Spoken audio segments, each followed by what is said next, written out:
सामान्य शेतकरी कुटुंबातला एकनाथ शिंदे या राज्याचा मुख्यमंत्री झाला आणि मला अभिमान आहे की मी 2.5 वर्षात एवढं काम करू शकलो।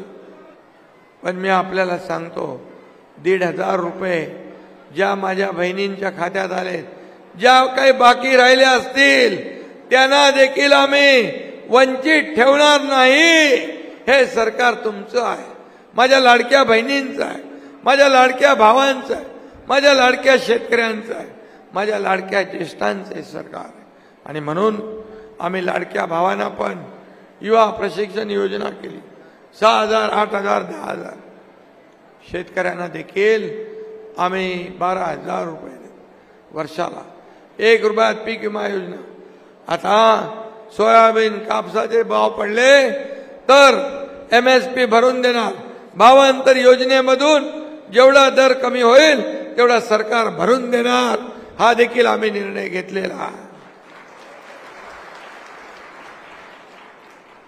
आणि म्हणून आम्ही आपल्या वचननाम्यामध्ये, महायुतीच्या या वचननाम्यात आम्ही मी जे म्हणालो होतो माझ्या लाडक्या बहिणींना 1,500वर ठेवणार नाही, आम्ही जसं जसं तुम्ही आशीर्वाद द्याल हे पैसे वाढत जातील। तर पहिल्या क्रमांकाला आमची 10 सूत्री कार्यक्रमामध्ये लाडक्या बहिणींना रुपये 1,500 ऐवजी 2,100 रुपये करण्याचा आम्ही निर्णय घेतला। शेतकऱ्यांना कर्ज माफ करण्याचा आम्ही निर्णय घेतलाय। वर्षाला 12,000 मिळत होते, त्यात आम्ही 15,000 करण्याचा निर्णय घेतलाय। प्रत्येकाला अन्न आणि निवारा, आपल्या राज्यात कोणी उपाशी राहता कामा नये, भुकेलेला राहता कामा नये, म्हणून रोटी, कपडा, मकान देण्याचा निर्णय आपल्या सरकारने घेतलाय। हा देखील एक ऐतिहासिक निर्णय आहे। वृद्धांना, ज्येष्ठांना पेन्शन योजना 1,500ची 2,100 करण्याचा निर्णय आपण घेतला, हा देखील राज्याने घेतलेला मोठा निर्णय आहे। जीवनावश्यक वस्तूंचे भाव जर बाळासाहेबांनी 1995 मध्ये स्थिर ठेवले होते, तेच पुन्हा 5 वर्ष जीवनावश्यक वस्तूंचे भाव वाढू देणार नाही। आणि त्याचबरोबर रोजगार, 25 लाख तरुणींना रोजगार देण्याचा निर्णय आपल्या सरकारने घेतला। आणि आपल्या राज्यात प्रशिक्षण भत्ता देणारं हे पहिलं राज्य आहे देशातलं। आता त्याच्यामध्ये पण वर्षाला 10 लाख लोकांना 10,000 रुपये प्रशिक्षण भत्ता देण्याचा निर्णय आपल्या सरकारने घेतला आहे।